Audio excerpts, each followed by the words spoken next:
Regular business meeting of the Council Bluffs Community School District Board of Directors. Mr. Wilson, please call the roll. Mr. Arthur. Present. Ms. Shubeck. Here. Mr. Peters. Here. Mr. Tripp. Here. Present. Oh, I'm sorry. Mr. Desire and Mr. LaFurla. Yes. Present. Please, if you will, join me in a moment of silence followed by the Pledge of Allegiance.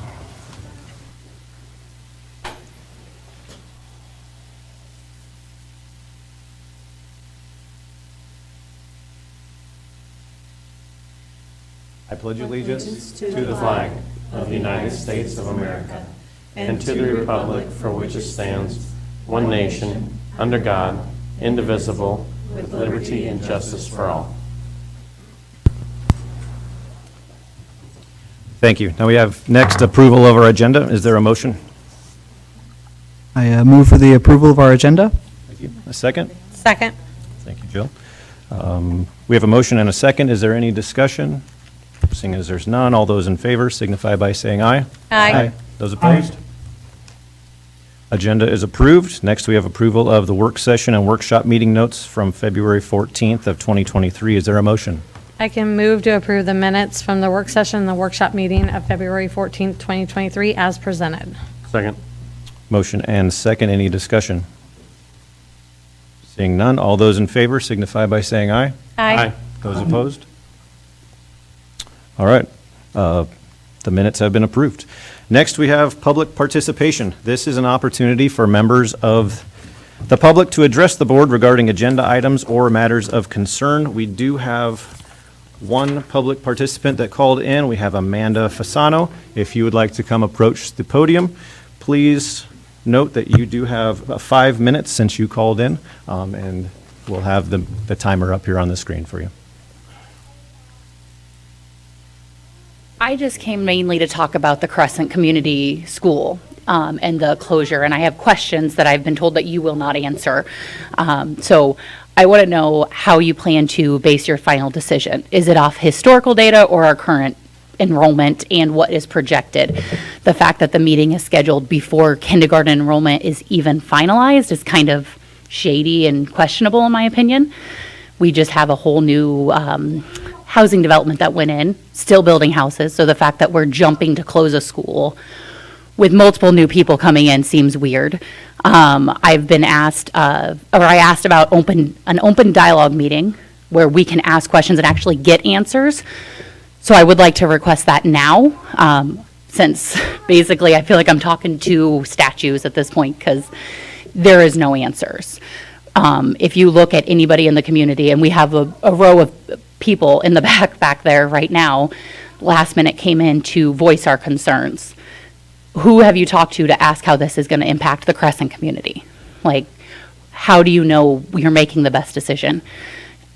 Because for most people sending our kids into Council Bluffs, it's not feasible. We have to work, getting them in longer for longer car rides, putting them on the bus system. None of that makes sense for most of us. And in fact, if you look at it, you're going to lose, I know in what I've been told, it's only 64 kids. You're going to lose those kids from the Council Bluffs School District because people are already exploring Underwood and Tri-Center, I think, or Trainer. So at this point, Tri-Center, there you go. So at this point, you may look at it and say, well, it's only 64 kids, but those are kids that you're going to uproot their entire lives, and that's who's already there, not looking at the kids you have incoming. We've started a poll to gather who is going to have kids at Crescent in the next year, and within not even an hour, we already have 25 kids listed with another 4 coming the year after. I don't know if those are all in the school now or coming, but like my kid, I have to drive him into Council Bluffs every day for preschool because we don't have that option. You are taking that from us moving forward, and you're going to lose those 64 kids in the Council Bluffs School District. So if you're worried about funding for kids and how much you get paid per kid, you're going to lose another 64 just by shutting the school down and not listening to the community. And this has happened, 2017 this conversation happened. I would also like to know, get a copy of that recording, that decision meeting, know who spoke, what was the decision, how that decision was made. But my big one is, how are you making the decision moving forward? And I want that open dialogue meeting scheduled as well, as I'm pretty sure the entire community would like to have that. Because coming up here and just talking to people as they stare at you doesn't help solve the problem. If we are really concerned about the community, let's sit down and figure out what is the problem and create a action plan to solve that, instead of just saying, let's close it and let's build a new preschool session instead of using what we have. I don't think I have anything else to say because I feel like I'm talking to a wall at this point. But those are the requests. I want to know how you're making the decision moving forward, the recording from the last meeting, and an open dialogue meeting where the community can actually be heard and have a conversation instead of just talking to the people sitting in front of us. Thank you, Amanda. Are there any other members of the audience which wish to speak tonight? Please come on forward to the podium if you do. Seeing as there is no other request to speak, we will move on to the superintendent report. Dr. Murillo, the floor is yours. Thank you, Mr. Tripp. At this time, I'd like to invite Ms. Diana Ostrowski to the podium. Tonight, we're going to celebrate one of our students that I'll let Ms. Ostrowski read a little bit about Kendall. Did Kendall make it good? And then also, we have a couple of staff members we'll be celebrating. So, Ms. Ostrowski, the floor is yours. We do. Thank you, Dr. Murillo, and good evening, board members and audience. We are tonight recognizing one of our outstanding bowlers, TJ sophomore Kendall Bell. Would you join Dr. Murillo up here and we'll share a little bit about you. Congratulations to Kendall. Nice. So Kendall had an outstanding season and achieved at high levels. There you go.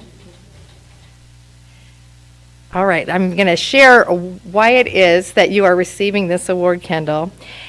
With his outstanding season, he achieved at high levels to qualify as an individual in the Iowa State bowling tournament.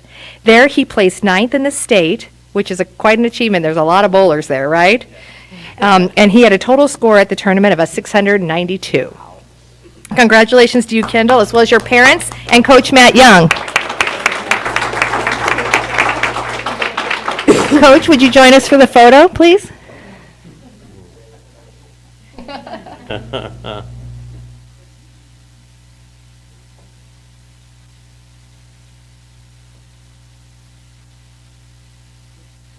Kendall. Kendall. Oh, Nice job, everybody. we're proud of you.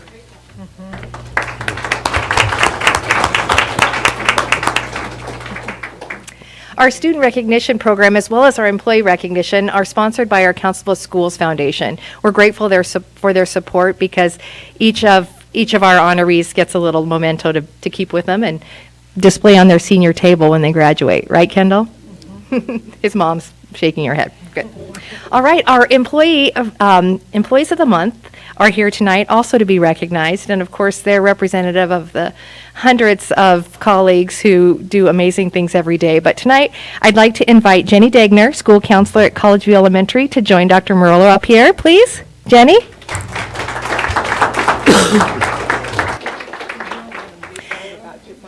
Jenny is our licensed staff member of the month, again, a school counselor at College View. Here's what your nominators shared. Jenny goes above and beyond to help students at College View. It's obvious that she truly cares for each of them as well as the staff. I appreciate that Jenny takes time to help everyone. She's a true advocate for students and their needs and is skilled and honest in her everyday interactions. In fact, one of the great things is she's so familiar with the community that she can connect families with resources almost on a dime. And that's very valuable. Jenny's always willing to support, this person said, as me as a teacher to problem solve at any time, and it's clear how much she cares for each student and staff member. She works hard to make them each feel like a part of our school community, and that is fantastic. Congratulations, Jenny.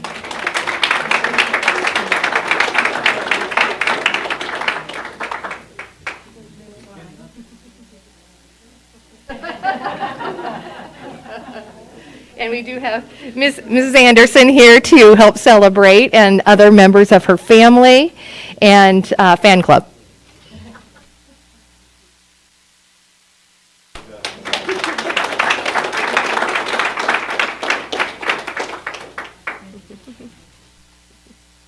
Our support staff member of the month is Abby Paris, paraprofessional at Longfellow Elementary. Abby, would you join Dr. Murillo?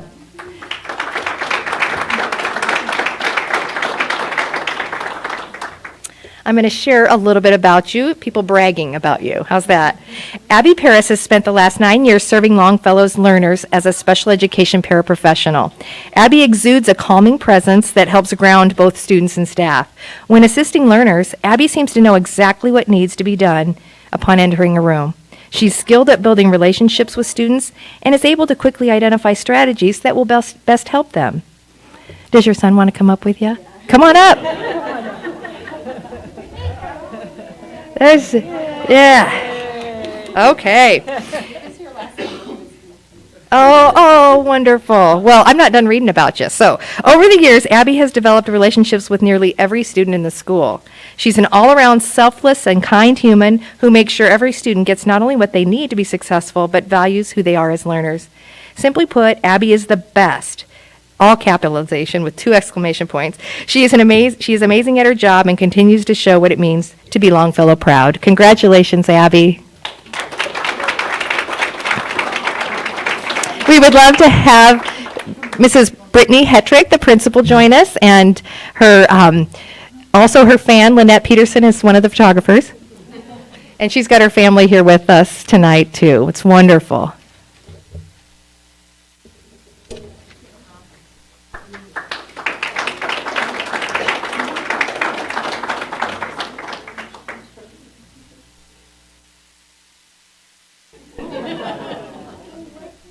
My name's Diane. Oh, okay.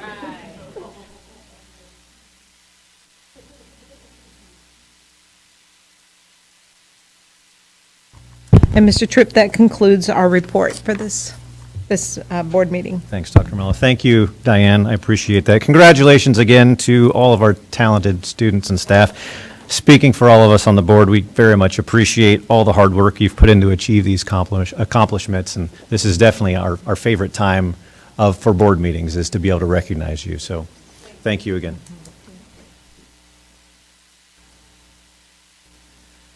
Okay, that brings us to our resolutions. First on our list, we have the first reading of policies. Do we have a motion?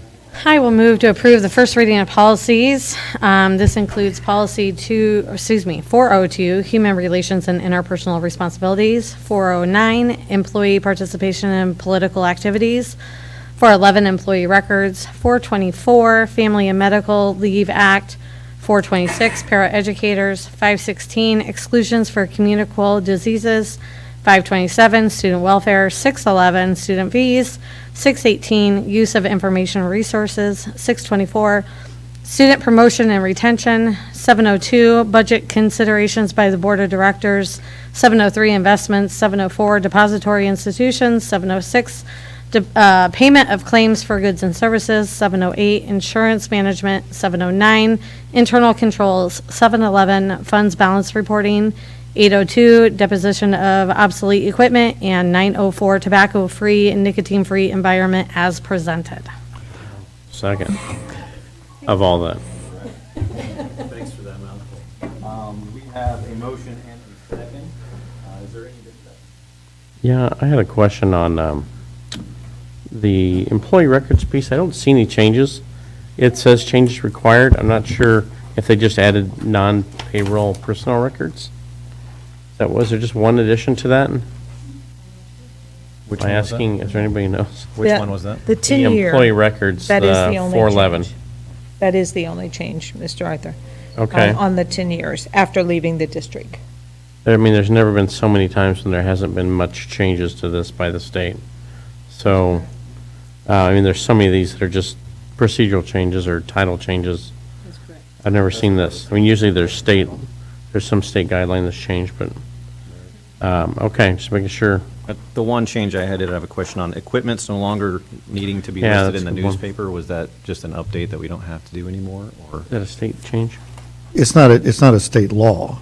It's just that we had that in the policy, and we've not done it in the past, so we've actually disposed of equipment, smaller things, that it actually, in some cases, cost us more to advertise it than the equipment was worth, so we just sold it to to someone who wanted it. I'm talking about things like old desks and chairs and things like that. Any other And it's discussion? not a state law, but it's in here?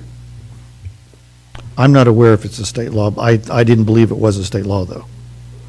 I thought it was part of our policy. There's an Iowa code reference on there, 297.22. Yeah. So we'll verify that We'll before the verify second that, reading. yeah. For a second reading? Thanks. That's all I had. Dave or Chris, do you have anything? No. Okay. Dean, Mr. Wilson, please call the roll. Ms. Shudek, Yes. Mr. Arthur, Yes. Mr. LaFurla, Yes. Mr. Peters, Yes. Mr. Kazire, Yes. Mr. Tripp, Yes. Mr. Arthur. I already called Mr. Arthur. Yes. Okay. Thank you. First reading of policies has been approved. Second up, we have the naming of the Early Learning Center. Do we have a motion? I move to approve the naming of the Council Bluffs Community School District's Early Learning Center as the Ann E. Nelson Early Learning Center. Second. Second? Thank you. Any discussion? Is there anything? Sharon? Yes. Before we do that. I do have something that Mr. Tripp is going to read on behalf of the district. Okay. So as a background for our community, Dr. Murillo formed a ad hoc committee, as required by the board policy, to consider the request to name our district's new Early Learning Center, currently being constructed at 620 North 8th Street. The recommendation of the Ann E. Nelson Early Learning Center was requested by Bob and Paulina Schlott, who embraced the vision of the Early Learning Center and made a generous financial contribution to the construction fund. Their lead gift demonstrated to other foundations and private donors that this project will create an innovative model for how Iowa K-12 school systems provide early learning for children ages birth to 5 years old. The naming of the center after Ann E. Nelson commemorates the life of Mrs. Nelson as an educator, community philanthropist, and champion for children and families. She passed away in December of 2022 at the age of 81. Mrs. Nelson was instrumental in forming the Nelson Family Foundation Excellence in Teaching Awards program, which annually recognizes outstanding teachers and counselors in the Council Bluffs and Lewis Central school districts. Ann and her husband, John P. Nelson, have made significant contributions to the second grade library at Hoover Elementary School. Mrs. Nelson served on many children-focused boards and committees, including All Our Kids, Literacy Center for the Midlands, Juvenile Diabetes Foundation, Friends of the Council Bluffs Library, Children's Square USA, United Way of the Midlands, and Children's Hospital Foundation.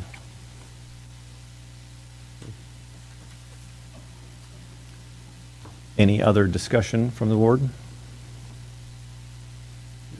Mr. Wilson, please call the roll. Mr. Peters, Yes. Mr. Arthur, Yes. Ms. Shudek, Yes. Mr. LaFurla, Mr. Kazire, Yes. Mr. Tripp. Yes. All right, and the naming of the Early Learning Center has been approved. Third is our application for waiver of world language offer and teach requirements. Is there a motion?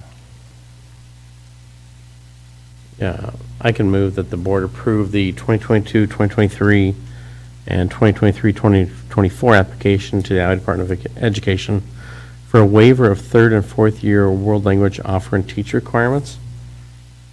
Second? There is a motion and a second. Is there any discussion? Can someone again? Yeah. Thank you. Yeah. Dr. Matthews, will you join me?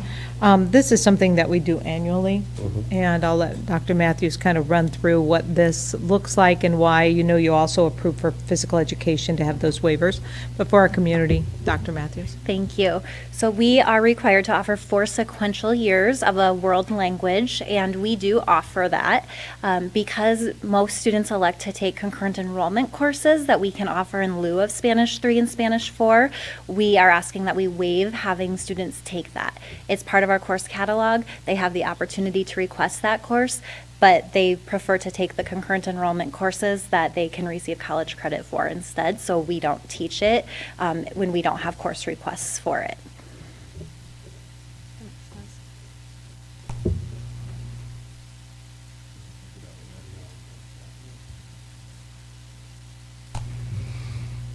Do we have any other discussion? Seeing as there is none, Mr. Wilson, please call the roll. Mr. Arthur, Yes. Ms. Hudak, Yes. Mr. Peters, Yes. Mr. Kazire, Yes. Mr. LaFurla, Yes. Mr. Tripp. Yes. And the application for waiver of world language offer and teach requirements has been approved. Lastly, for tonight's resolution is the purchase of a special education vehicle. Do we have a motion? I can move to purchase a 2022 Ford Transit van in the amount of $37,023.26 for the special education program. And second that? We have a motion and a second. Any discussion? Now, Mr. Wilson, what age, when we're buying this van here for our special education to help our students get to various locations, is Yes. really what it's for? Yes. We're replacing an older van? No, right now what we're doing is we have to schedule buses or take other vans that we have. And so the special education department had requested that we'd have a van specifically for them to transport our students to the various programs around. And that saves us cost of running bus routes. That's correct. And it also allows us to be, I guess, a little more nimble around our schedules. Our schedules, correct. Right? It does. And we do get a reimbursement of about, what is it, 5,000 a year? Yeah, so so Seven? the way that we have to do this per state rules is that it's paid out of the general fund, and then they give us 1/7 of the cost of the vehicle back as a special education cost, so we'll get 1/7 of it for 7 years until it's fully reimbursed. Also, the van has to be used strictly for special education, not anything else, and we've had those discussions with staff. Explain to me this van, just curious. $37,000 nowadays seems crazy low. Is this being customized? Does this have seats? I don't No, understand what's so, going on. Like, I'm just kind of curious. This seems I wish cheap. Casey was here Not brand tonight, new. but Casey looked all over town for a van. He looked all around the region. And he was told by by one of the dealers here in town that these vans are not, that this particular kind of van is not getting made anymore. That the factory that we had originally looked at was going to stop making this van. He was able to find a van, a new one, in Illinois. And he literally is going to fly out there Friday and drive the van back on Saturday, so we would have it back here. I got But it's just in very short supply. And this is a small, yeah, okay. Yeah. Yep. Okay. We have any other discussion? As there appears to be none, Mr. Wilson, please call the roll.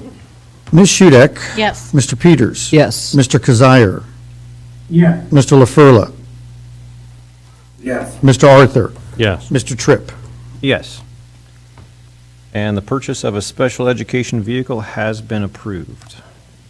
This moves us into our consent agenda, which includes, we gratefully acknowledge and accept donations from Grant Novak in the amount of $1,590.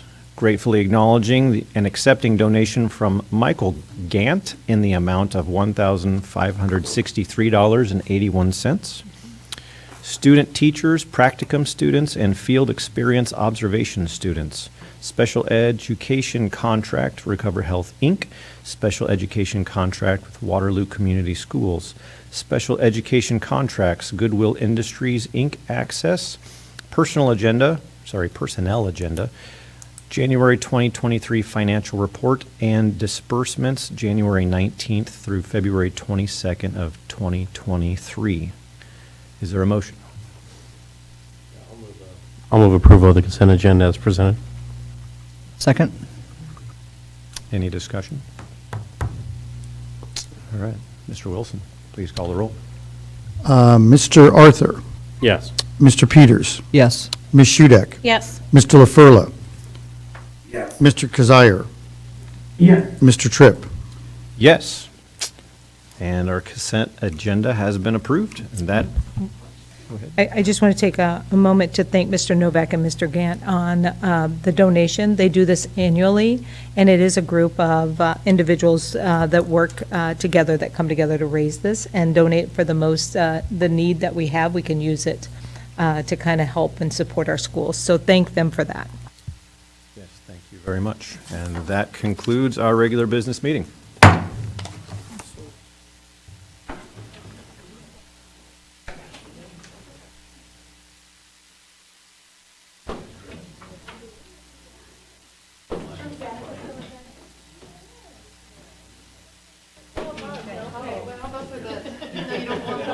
Better than